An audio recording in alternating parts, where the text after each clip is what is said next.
I played football on 4th highest division in Denmark. Okay. Handball on the 3rd highest. Do you still play football with that? I will go for a match later today at an old boys league. That's my level now. I have 7 knee injuries and operations I have done through them. Yeah. So yeah. I had the knee operations, but I never really made it to a high level. Oh.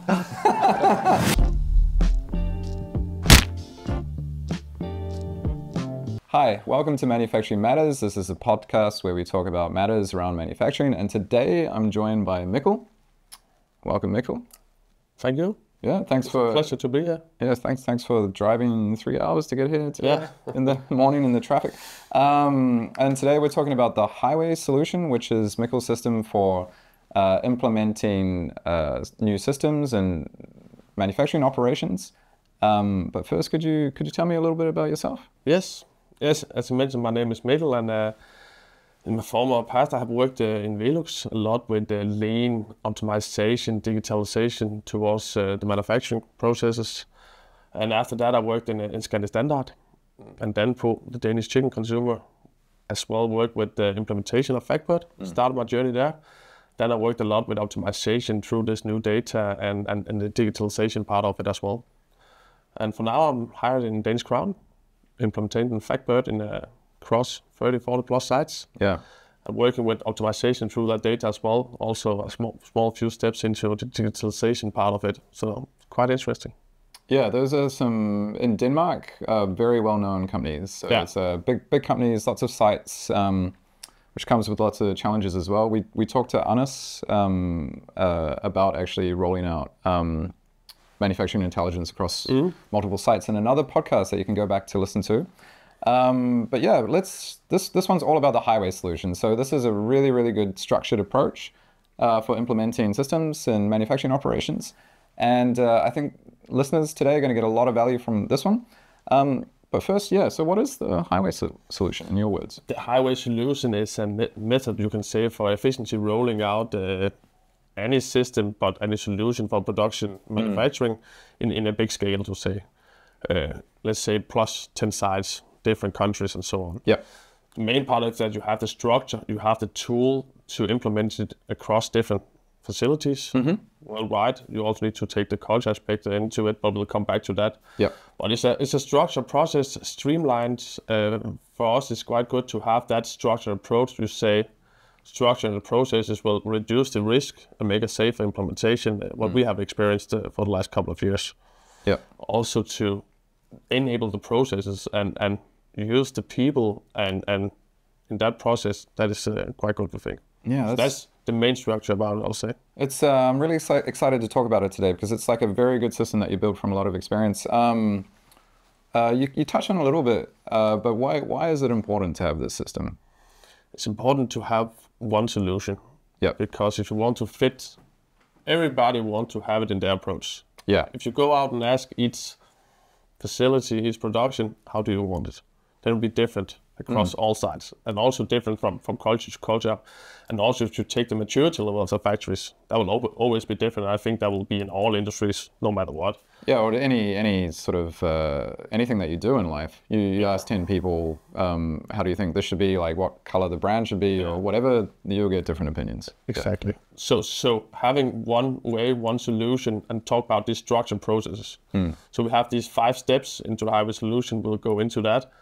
But these 5 steps are the highway solution. Of course, when we meet a factory, we always, I say the highway solution, but we take a coffee break, hold into the side, ask the factory, understand the factory.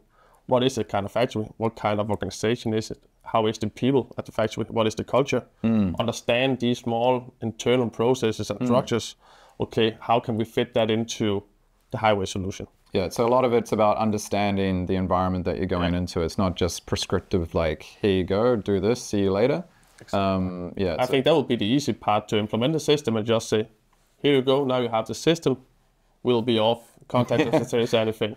I think the important is to understand the culture and the organization of the factory and fit that into a highway solution. Yeah. So we have a highway solution, but of course we will have some variances to the different factories. Yeah. But they'll be kept into a governance structured approach. Yeah. So they need to follow our governance and the way of doing things. Yeah. So you want that standardization across all the sites, different countries, different cultures, languages, so that it's easier to make decisions and comparisons and that. But yeah, you need to be very aware of what's happening on the site level as well. Exactly. Really good. Okay, so let's get into it. Let's get into the meat of it. So how does the highway solution work? The highway solution is, as we talked about, this structured approach. So it works in that we understand the company, understand the solution, and fit that. Then we have a plan for the implementation of the system. We understand which parts of the organization need to be a part of this. Yeah. The management, of course, need to approve, okay, now we go into this factory. But I think the most important part is, okay, which persons within the organization need to attend on this. We would like to have the line leaders, all the stakeholders into it. The line leaders, the department leaders, the production managers, but also the operators. But it's easy to push in, but to get the guys and persons to work out there to buy into it, that's the difficult part of it. Yeah, because if nobody uses it, this tool that you're bringing in or whatever, then it's kind of pointless. It's just another tool, another paper, another day to say. I think we have seen a lot of that for the last 10 years within any production in industry and so on. Yeah, well, yeah, in tech companies and lots of places I've worked, it's, if you need whatever project you're doing, if you're working in a team or in sports as well, you got to get buy-in on what you're doing as a team, what your philosophy is, what your goals are, and why you're doing things. Yeah. Okay. Yeah. And I also think it's a good way for facilitating what to say, have a constantly across multiple sites. Also have the knowledge sharing part of it, so they understand the different processes of it. The benchmarking also, what is the good part of it?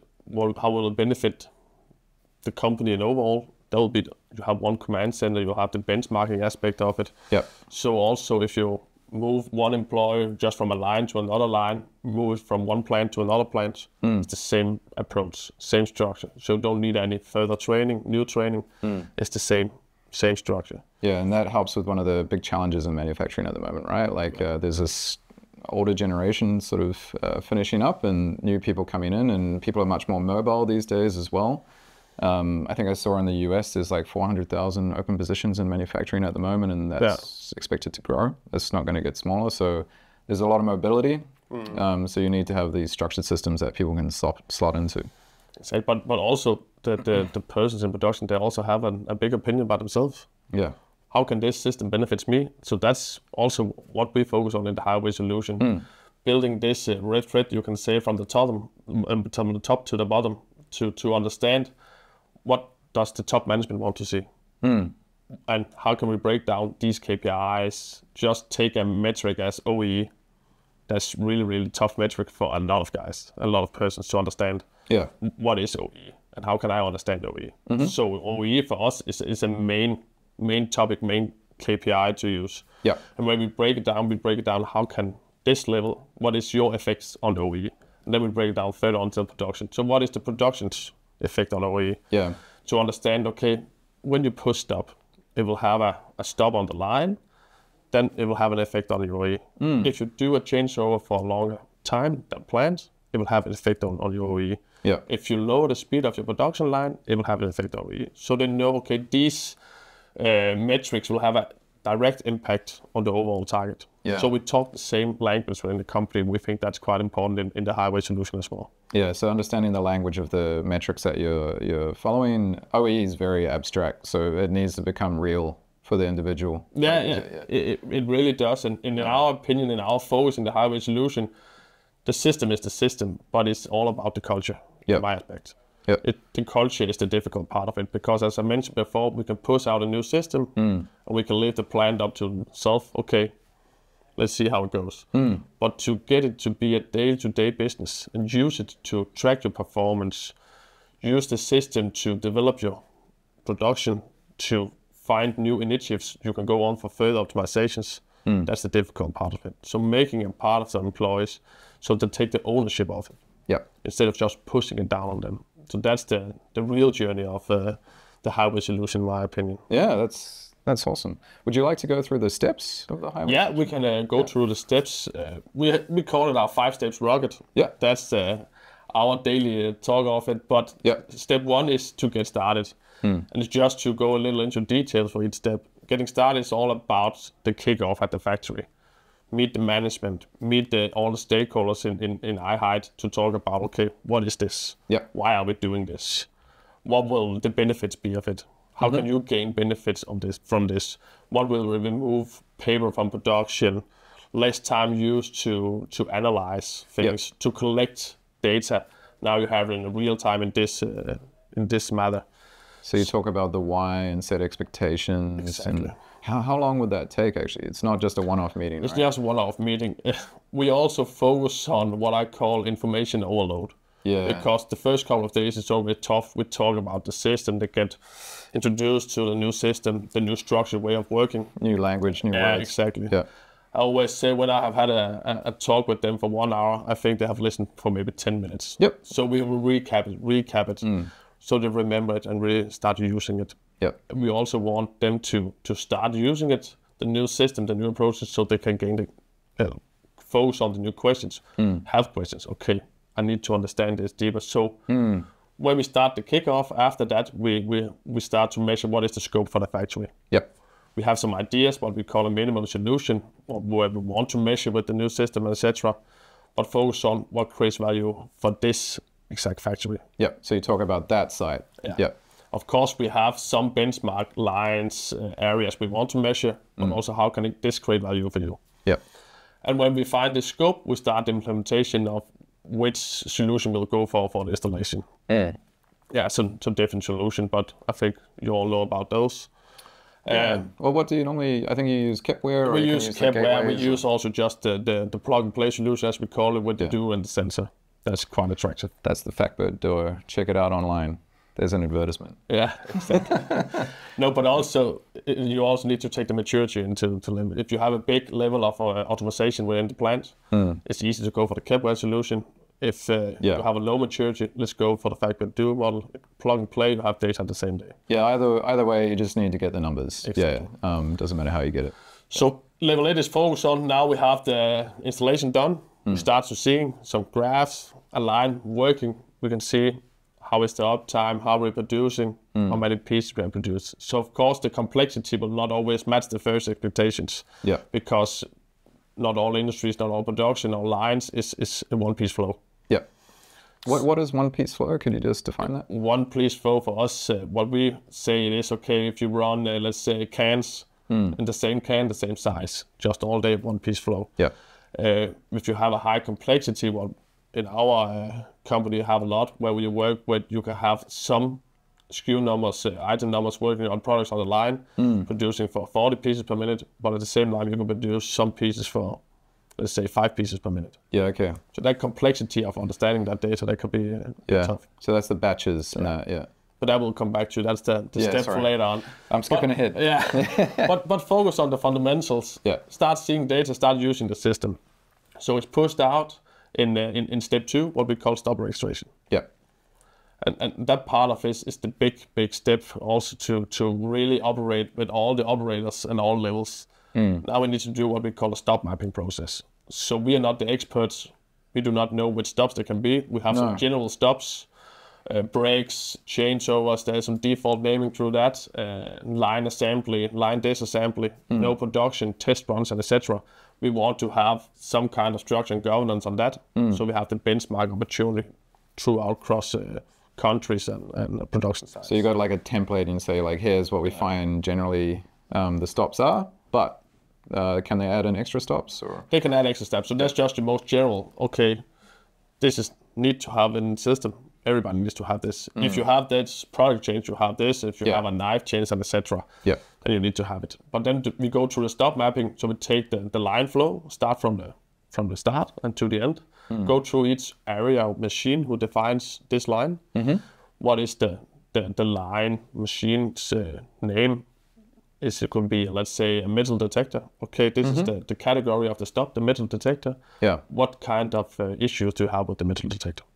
Just to facilitate that process with the engineers and the production workers. Okay, we have some issues with that. Then we get a lot of information. Then we can start tracking the stop mapping.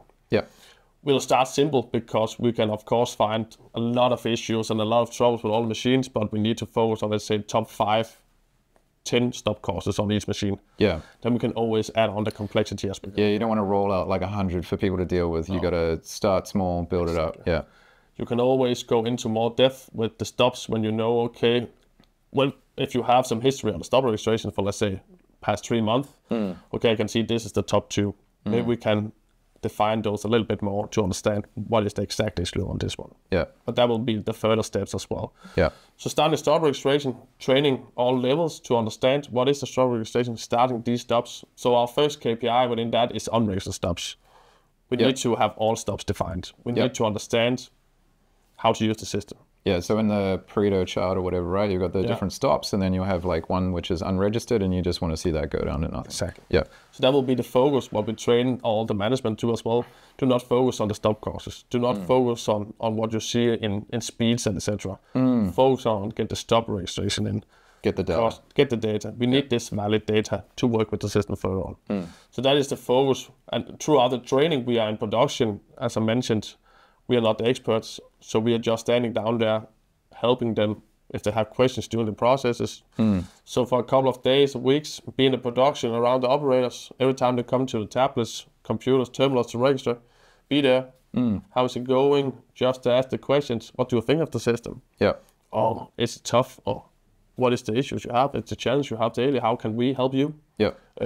With those issues, and maybe we'll change some small things into that. That's really good. Yeah. But yeah, like in the first 2 steps, the sort of kickoff and the stop registration, it's you're working on the fundamentals, right? You're setting it up. Still. That's really fascinating. And then step 3 is the fun part, I would say, because now we have data, and we can see all stop courses are registered, and we also trust the stop courses we have. Yeah. So we have daily follow-ups in line leaders, line department managers, and so on. Okay, what is the stops for today within my shift? Okay, we can confirm that is the right ones. Yeah. Then we can start focus on looking at that. So what we call step 3 is data validation. And for us, it's quite essential to focus on data validation because we can have data, but we need to trust it. I think we'll never get at 100%, but 90% is good enough for us. 90, yeah. And you can also say, I think a lot of industries and companies still have the issues with what I call the big stones, the big challenges. Let's remove those first before we can remove the small stones within the water. So yeah, if you try to create the perfect 100% solution, you'll just get stuck trying to do that forever. But yeah, get 90% and start moving. Exactly. Yeah, getting in the right direction. So we start to validate the data, focus on to throw up some dashboards. We pull out where the data is built up, Power BI and etc. What we can use to build up those dashboards in a simple way. Yeah. Not create a lot of illustrations and graph, because that's also a new language for a lot of operators. Okay, what is this kind of graph? How do I look at Pareto? How do I understand a Pareto? That is still a culture change for many guys. Yeah. To understand, okay, what is data? How do we need to look at data? So that's a lot of the training focusing on that as well. And the management to start focusing on, okay, we have had 20 stops on this line yesterday, but you cannot solve all of them. Let's focus on the top 2. Yeah. So if you have, let's say, 5 lines within a department, each line will have top 2. Yeah. Then they go for a department manager meeting, and the department manager will go there with the top 2 from the department, and so up upon the factual level at the last end. So it's like simplifying it. Don't look at everything at once. Let's focus on this area. Rest is noise for now. Each line will have a top 2. Each department will have a top 2, and the factory will have a top 2. We don't have the resources. We don't have the time to solve everything in day one. Yeah, I don't think any company does. But I think sometimes we think we have the time and resources. We think we know the problem before we see the problem as well. Yeah, true. So that's also the challenge, because for many years within a lot of industries, with my experience, we have seen that the gut feeling. That is what we operate on. Hunches and everything. Okay, I know this is this because I've been working here for 20 years. I know this is the issue. I don't argue with this person or operator that it's not, but the data tells me something else. Then we need to understand, okay, is the data valid or how is it? So we get into this dialogue. Yeah. Well, the system is not what I call it a police scanner. It's not for banging the production in the head and the management to say, okay, you need to do better in what we see here. It's about understanding the production. Yeah. It's a new opportunity. I think, so we did another podcast with Finn Hunneke, the co-founder of Factbird, and Amendo and all that, and he said it's kind of like a blood test. So you can go to the doctor and you'd be like, I got these symptoms and whatever, and I think maybe this is the thing, but then they do the blood test and they get the facts. They listen to what you're saying, of course, because that can point them in the right direction, but you need the data. Yeah, you need the data. Yeah. It's a new world, new opportunities, new ways of understanding the production, and you need to know that before you really can work with it. Yeah. So that's not just something you implement from day one. That's the journey, going from day one and still going that day, even you are at day 100 or day 200, still going that journey. Yeah. Because you add on. And that also leads you into step 4, what we call batch management throughout the system. So that is focusing more on the complexity in production. Of course, there will be some lines producing one product per day for full production. So that's easier to track the performance because we know this line needs to produce 20 pieces per minute and we throughout all day. So that's easier to track, easier to follow up. Yeah. But if you have the complexity, as I mentioned before, one line where you have one product that can produce 40 pieces per minute or some products with 5 pieces per minute, you need to have the batch management insurance. You need to measure it on a SKU level or item number level to understand when we're producing this product in this size, what is my validated expected speed on that? Yeah. And as well as product 2, 3, and 4. We need to understand those to track the right performance. And I was amazed. So we visited Mikkel recently out in Svenstrup. And at that site, how many SKUs were there? I think we have 9,000 different SKUs. At that one site? At that one site. That's insane. So that tells a little bit about the complexity. Yeah. But to working on complexity, because now we have the data, we trust the data with the stop registration. But now we can start combining that into our products. What is our top 5 products we produce? Yeah. Which products do we actually have a good payback on, and which product do we lose on? What do you spend most of your time on? What do you make the most revenue on down the line, I guess? Exactly. Also to understand which products do we have always the same issues on. That's also some trends we can look into in historical data where we start seeing that when we run this product, this special foil, is that always the issue? Just to take an example. So building up that's also for the operators to understand more about the products, what is actually they're producing, and also to understand the speeds, the settings, all about each product. How can we make it, make the best flow within the production? Yeah, that's all about so performance and OE, right? Like what's your expected speed, what's your validated speed, and what's your actual speed, and for each product. For each product. Yeah. I think for many years, and I'm just talking in general, I think that the topic has been, let's focus on the output. Let's gain as high speed as possible, and that is within all industries to get as much out as possible. And what we have been seeing, that's not only in my company now, but in experience I have, I call it when you see a live graph of pieces per minute through the time you look through the day, then you can see what I call a big Tour de France stage with a lot of hills, because you're going up and down through the whole day. You don't have a good flow with it's that consistency. So you want to get the consistency? We want to get the consistency. Yeah. The more you have the consistency. So just taking an example, if you have one line producing at a speed at 10 pieces per minute, maybe that's too much.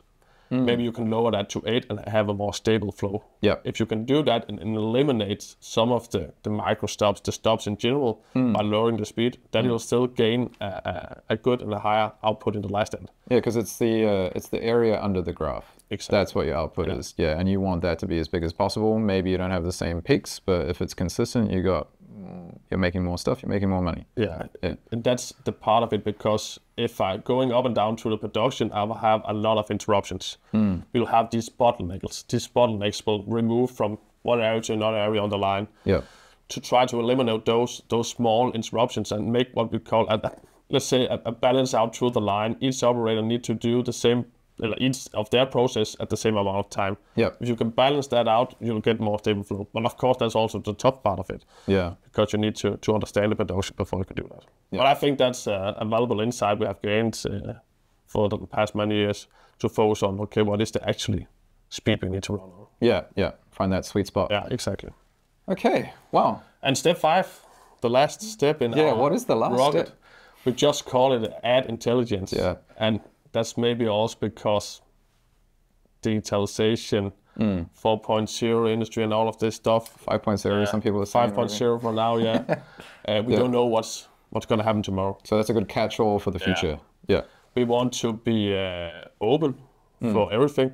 So it's more for us, okay, we have an iteration process for, okay, let's say we'll go for quality, we'll go for something maintenance or something module to build in. Then we can approve it and go into this iteration process, and then we'll validate data again and just go through just like step 4. Yeah. So that's just open the doors up to do everything and integrate with other systems and as well. So yeah, I think. So as Factbird or whoever develops new features or products or whatever, and you need new things and you see stuff that you can use and give feedback, then that's the area where that sits. And that's again all about the highway solution. Start simple. Build up an approach where you get to know the system, build up the fundamentals for it. Then you can always add the complexity. That's what Add Intelligence is all about. Adding on when we get more knowledge and understand our production, that is easier to push out because now we're actually using the system. And you know your database is good there.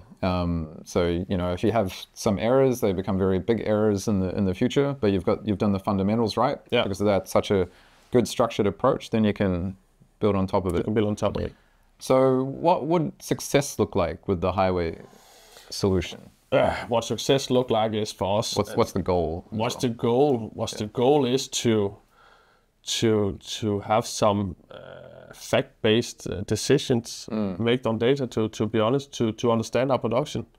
Of course, we can talk about goals for the highway solution. We talk a lot about efficient deployment. We can push that out. Also have the consistency throughout, the governance, the structure. Of course, it needs to be built when we start the highway solution, but it needs to be effective, updated every day, every week, to be honest. We don't have the perfect highway solution from day one, but we have the bones of the structure. Then we'll build on as we go. We gain some new knowledge, it's not just from ourselves, but also from the network and everything. How can we build on these knowledges? Because what I would like to say as well as we don't invent everything every day. We need to understand what other guys and other persons, companies have had experience and take that into calculation into us. How can we gain insights from those? You got to keep adapting. Exactly. I want to bring it back to sports again. If if there's a team that's really good and they're just like, oh, we're good now, and they don't change from season to season, then they will get overtaken very quickly. So you got to build some adaptability into your systems, no matter what. And the success as well is also, in my opinion, the visibility. We need to have a holistic overview. We need to make the visibility so everybody can see what's going on here. Why hide figures? Why hide how we produce? We need to see it. We need to see it live. We need to understand everything. I cannot wait 2 days to get my efficiency. No. I need to get it right away. Also, the visibility, I think statistics seen, it has also gained efficiency just to show some real-time data in the production on the screen, if you look at the statistics. Just that bit of transparency. Exactly. So get this transparency into the production so everybody can see what's going on. Understand, okay, this is our target for today. We need to achieve this. And people are then trying to find problems instead of hiding them, because it's about the equipment, it's about the process, it's not about blame as such. It's just about, okay, this is what the numbers say, this is where the weak spots are, let's work on it. Also the motivation part of it. I can see what's going on. I need to do something else. But also, as we talked about the blame, it's also important that when you have a stop, it's not a technical stop. It's not an operator mistake or a production issue. It's a stop we need to solve in a common approach. I will not put my fingers up and say it's a technical issue. I will rather say, okay, how can we solve this? What was the issue where it went wrong? What was the challenge we need to ahead? So it's good take that in unity. Good that you found it. We tried. Cool. Well, we're going to record another podcast now. So we'll, and that one's going to be about OEE, and we'll dig into that a bit more. But for now, that's a whole lot of information. So enjoy digesting it. I'll put up the written article form as well on the Factbird website, where you can read through it more in depth. But thank you so much, Mikkel. Thank you, Michael. It's a pleasure. And thank you, Gabriel, for sitting there listening to us.